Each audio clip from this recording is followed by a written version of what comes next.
1988년 2월 김포공항 카운터 끝자락에 새로운 주인이 탄생을 합니다.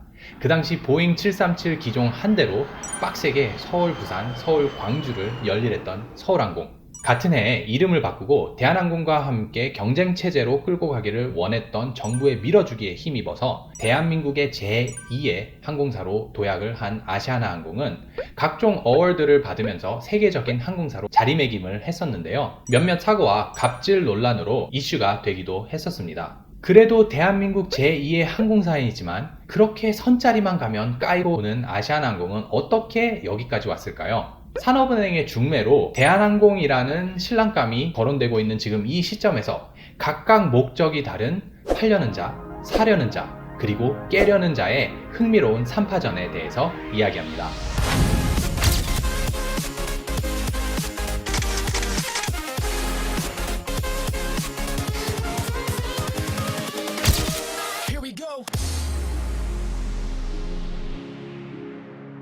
안녕하세요. 공부하는 직장인 직장학생입니다.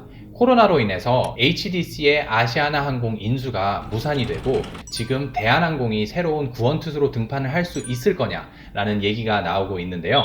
뉴스 후의 시장의 반응은 대한항공의 모기업인 한진칼에게는 밋밋했지만 아시아나항공은 새로운 기회가 올 수 있지 않느냐는 기대감에 아시아나항공의 주가는 폭등을 했었습니다. 경영자, 투자자 또는 소비자 어느 관점에서 바라봐도 굉장히 센시티브 할 수 있는 이슈라고 저는 생각을 하는데요. 이 딜이 어떻게 보면은 좋은 딜이고 어떻게 보면은 안 좋은 딜이다 라는 것을 이야기하려는 것이 아니라 이 얽히고 얽힌 스토리를 풀어서 쉽게 한번 공유해 보려고 합니다. 아시아나항공은 금호 아시아나라는 이 우산 아래 금호산업이 아시아나항공의 30.77%의 지분을 보유하고 있는 지배구조를 갖고 있는데요. 바로 여기서 승승장구하던 아시아나항공의 불행은 시작이 되죠. 2005년 말쯤에 모기업은 그 당시에 건설업계의 빅5였던 대우건설의 주식 72.1%를 6.4조 원에 인수를 합니다. 그 당시 주가에 비해 2배 정도의 프리미엄을 얹어서 사는 그런 딜이었는데요. 금호는 그만한 자금이 없었습니다. 그래서 금호는 아시아나항공을 보유하고 있는 금호산업을 포함해서 자회사들한테 야 너네들 가서 돈 좀 빌려와 이렇게 시키죠. 그리고 그거와 별개로 재무적 투자자를 모집을 해서 대우건설의 주식을 사오게 하는데요. 이 경영진한테 가장 중요한 건 아마 이 주식에서 나오는 의결권일 거예요. 의결권이 있어야 이제 입김이 있고 힘이 생기는 거잖아요. 그래서 이 재무적 투자자가 갖고 있는 주식에서 나오는 의결권을 사들이기 위해서 금호는 재무적 투자자들과 또 하나의 계약을 맺습니다. 풋백 옵션이라는 계약인데요. 이게 뭐냐면은 2009년에 대우건설의 주가가 얼마든 상관없이 그때 만약에 34,000원보다 가격이 낮다 그러면은 나 너네한테 니네가 지금 보유하고 있는 주식 34,000원에 사올게. 만약에 4만원이면 너네 가져. 근데 34,000원이 안 되잖아? 그럼 내가 34,000원 줄게. 이렇게 계약을 한 건데요. 계약 당시에 주가가 13,000원이었습니다. 그러면 재무적 투자자들의 수익률은 3년 동안 162%가 개런티가 되는 거죠. 여러분들 같으면 이 계약 하시겠습니까? 당연히 하시겠죠. 저라면 바로 했을 것 같아요. 3년 동안 162%의 수익인데 그러면은 반대 입장인 금호는 왜 했을까요? 바본가? 아니죠. 그래도 나름 이해가 가능할 것 같은 게 그 당시 2006년은 세계적으로 건설 호황기에 있었죠. 그 당시 은행들이 뭐 MBS, CDO 이런 쉽게 알아듣지 못하는 외계어로 혼합을 해서 파생 상품을 막 만들어서 신용이 낮은 사람을 떠나서 아예 신용 불량자들한테 닌자론이라고 해서 이제 막 돈을 퍼주던 그런 시기였죠. 그래서 건설 호황기였는데 금호아시아나에서는 물 들어왔을 때 노를 젓자라는 생각이 있었을 수도 있을 것 같아요. 그래갖고 금호가 이런 계약을 한 건데 건설 호황기를 이끌던 이 서프라임 론하고 뭐 닌자 론 같은 경우는 바로 건설 폭망을 이끄는 핵심 인물이 되죠. 그리고 대우건설의 주가는 34,000원을 향해 가는 게 아니라 만원 밑으로 떨어지기도 합니다. 그래서 2009년이 되니까 이 재무적 투자자들이 전화를 하는 거죠. 전화를 해서 야 지금 주가가 만원대인데 너 34,000원에 사주기로 했다며 이거 사가 이렇게 얘기를 하니까 금호는 돈이 없는 거죠. 그래서 어떡하겠어요? 대우건설을 팝니다. 그리고 어른들이 그렇게 빚보증 쓰지 말라고 얘기를 했는데 말을 안 들은 금호산업과 아시아나항공 가뜩이나 불경기여서 비행 수요가 막 줄어들고 있는데 엎친 데 덮친 격으로 빚보증으로 인해서 재정난에 허덕이기 시작하게 되죠. 이 채권단 관리 체제 아래에 있는 아시아나항공의 중심에는 금융기관 산하의 공공기관인 한국산업은행이 있습니다. 2019년 말에 이 산업은행은 여러 대기업들한테 러브콜을 보내줘. 중매를 하면서 야, 아시아나 좀 사가. 하지만 선뜻 나서는 대기업들은 없었습니다. 그런데 그때 마침 혜성처럼 등장한 정몽규 회장이 이끄는 현대산업개발, HDC는 당시에 아시아나의 가치가 1.5에서 2조라고 평가가 되고 있었는데 쿨하게 2조 5천억 원을 써내면서 애경을 누르고 우선 협상자에 선정이 되죠. 하지만 바로 터진 코로나19. HDC는 발을 뺍니다. 그리고 산업은행은 플랜 B를 찾을 수밖에 없게 되는 거죠. 총 갚아야 할 돈이 12.8조, 단기간에 돌아오는 채무가 4.8조. 근데 지금 막 돌릴 수 있는 자산은 꼴랑 1.4조. 무상감자라는 마법 같은 회계 처리로 단기간에는 눈 가리고 아웅이 가능하겠지만 지속적인 적자와 2000%가 넘는 부채 비율을 갖고 있는 기업, 황금알을 낳는 거위가 아니라 빚을 낳는 거위가 되어버린 아시아나항공은 산업은행에게는 애물단지였을 겁니다. 2020년 4월에는 마이너스 통장을 개설을 해줬고요. 9월에는 무려 2.4조 원을 지원을 하기로 약속을 하는데요. 이 정도면 밑 빠진 독에 물 붓기 아니야 라는 생각이 들겠죠. 나 이거 언제까지 가져갈 수 있지? 라는 생각이 들 텐데요. 산업은행은 이 부분에서 트라우마가 있습니다. 바로 조선업계의 빅3인 대우조선해양인데요. 1999년부터 매각을 추진해 오다가 2008년에 하나라는 구원투수가 등판을 했지만 하나가 자금 조달을 문제로 흐지부지 돼버렸는데요. 이거는 마치 지금 아시아나 상황과 약간 비슷한 그런 느낌이 없지 않아 드는 것 같아요. 아직도 M&A가 완전히 끝나진 않았지만 작년 2019년에 현대중공업과 매각에 합의하기까지 무려 10년이란 세월 동안 대조양을 품고 갔었는데요. 과연 또 이 짓을 하고 싶을까요? 그래서 8년은 자 산업은행은 출혈을 막을 수 없다면 최대한 줄이고 어떻게 해서든 이 애물단지를 없애고 싶다는 목적으로 대한항공과 이야기를 하고 있는 것 같습니다. 근데 과연 대한항공은 구원투수가 될 수 있을까요? 왜 대한항공일까요? 저는 이 질문에 반문을 해보고 싶어요.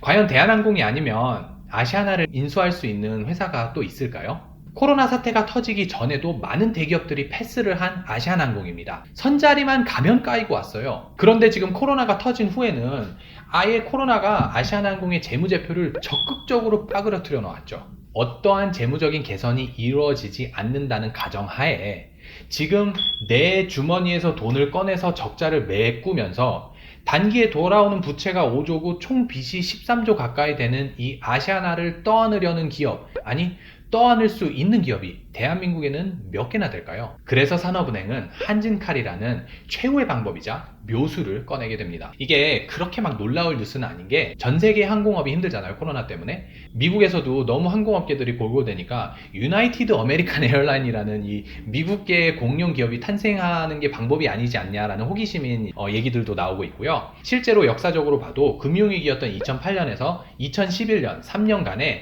전 세계 항공업계는 16건이 넘는 M&A 딜이 있었습니다. 그중 델타와 노스웨스트의 합병은 역사적으로 길이 남을 정말 큰 빅딜이었죠. 그렇기 때문에 이 대한항공과 아시아나의 합병이 너무 뜬구름 잡는 이야기는 아니라고 생각을 해요. 그리고 크게 보면은 아시아나항공과 대한항공은 두 가지의 효과를 기대할 수가 있습니다. 첫 번째는 손자병법에 나올 법한 말인데요. 적을 아군으로 만들라, 이런 얘기죠. 대한항공으로서는 마켓쉐어를 높이고 경쟁을 없앨 수가 있겠죠. 하지만 가격 책정에서 가장 큰 핵심은 아무래도 경쟁이기 때문에 소비자에게는 너무나도 안 좋은 소식이 될 수도 있을 거예요. 둘째는 경제 이론에서 배우는 용어죠. 규모의 경제, Economies of Scale 이라는 건데요. 이 아시아나와 대한항공이 합치면서 겹치는 노선을 정리를 할 수가 있겠고요.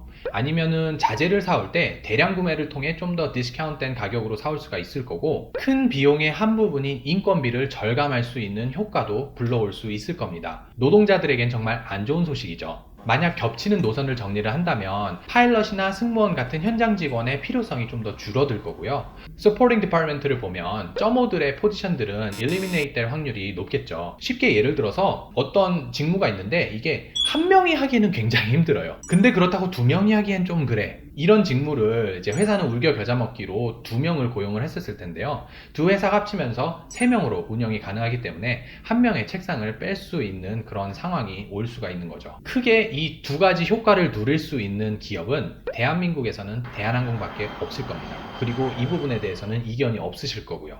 그래서 다른 기업이 선뜻 나서지 않는다 해도 대한항공은 이런 효과를 기대할 수는 있기 때문에 포텐셜 바이어가 될 수가 있는 거죠. 하지만 여기서 질문, 아니 아시아나항공의 재무가 그렇게 빠그러졌다며 대한항공이라고 뭐 나을까? 이런 질문을 할 수 있겠죠. 대한항공은 돈이 없습니다.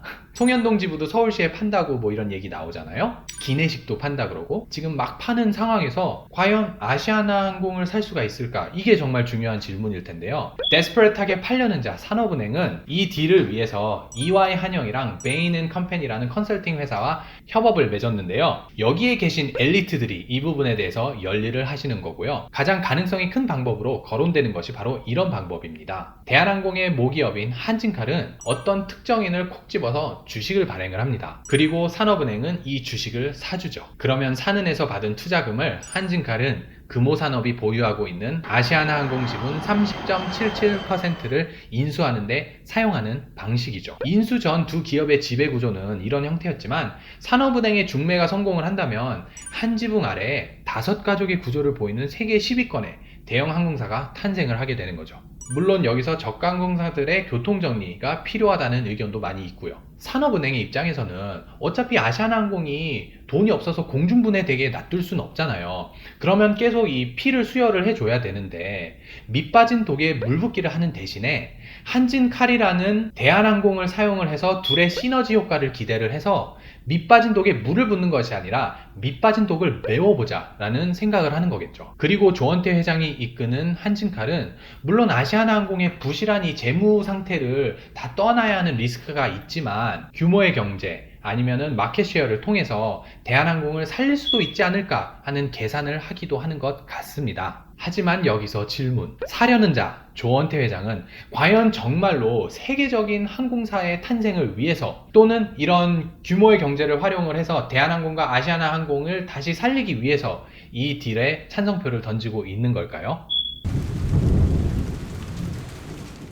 기업 존재의 이유는 주주가치의 극대화라고 우리는 비즈니스 101에서 배우죠. 그런데 이를 위반하고 오너의 사적인 목적 또는 흥미를 위해서 사업을 진행한다거나 투자를 하는 것을 보고 우리는 오너 리스크 중에 하나라고 얘기를 합니다. 조원태 회장이 이끄는 한진칼의 아시아나 인수전, 과연 이건 오너 리스크일까요? 한진칼의 대주주이자 조연아와 아이들의 멤버인 KCGI는 그렇게 생각하는 모양입니다. 이번 인수설에 대한 입장문에서 다른 주주들의 권리를 무시한 채 현 경영진의 지위 보전을 위한 대책이 아닌가 하는 합리적 의심이 든다 라고 밝혔는데요. 한진칼은 조양호 회장이 별세를 하시고 편대판 남매의 난을 찍고 있잖아요. 첫 번째 남매의 난에서는 조원태 회장이 승리를 해서 이제 회장이 되셨는데 2021년에 이루어질 제2의 남매의 난에서는 조연아와 아이들이 갖고 있는 지분이 조현태 회장이 갖고 있는 것보다 좀 더 높다고 해서 회장이 바뀌는 게 아니냐라는 이제 이야기가 돌고 있기도 하죠. 그런데 지금 산업은행이 이 딜을 성사를 시키면 산업은행은 한진칼의 대주주 계열에 합류를 하게 됩니다. 그런데 우리가 지금 생각을 해보면 아시아나항공은 산업은행의 애물단지잖아요. 근데 그 애물단지를 해치우는데 조원태 회장이 어떻게 보면 백기사로 이제 나서주는 그런 모양새란 말이에요. 그렇다면 산업은행 입장에서는 조원태 회장의 감사의 표시로 조원태 회장의 연합군이 될 확률도 높겠죠. 만약에 산업은행이 중립을 지킨다 하더라도 조연아와 아이들이 갖고 있는 지분이 희석되는 효과가 있기 때문에 현재 회장한테 좀 유리하다는 게 이 업계의 컨센서스입니다. 그렇기 때문에 국내랑 해외에서 앞으로 벌어질 이 독과점 심사를 제껴두고 나서더라도 깨려는 자 조연아와 아이들의 거센 반대가 있을 거라는 예상입니다. 사실 어느 딜이나 마찬가지겠지만 어느 관점에서 보느냐에 따라 장점도 있고 단점이 있겠죠. 어떤 딜이든 간에 퍼펙트한 딜은 없는 것 같아요. 이번에 있는 대한항공과 아시아나의 인수전도 분명히 소비자 입장에서 보면 단점도 있고 업계 입장에서 보면 장점도 있는 것 같습니다. 하지만 이게 어떤 방향으로 흘러가던지 간에 팔려는 자, 사려는 자, 그리고 깨려는 자, 이 3파전의 행보는 흥미진진한 관전 포인트가 되지 않을까라고 생각을 합니다. 그러면 저는 또 다음 영상에서 더 나은 모습으로 찾아뵙겠습니다. 감사합니다.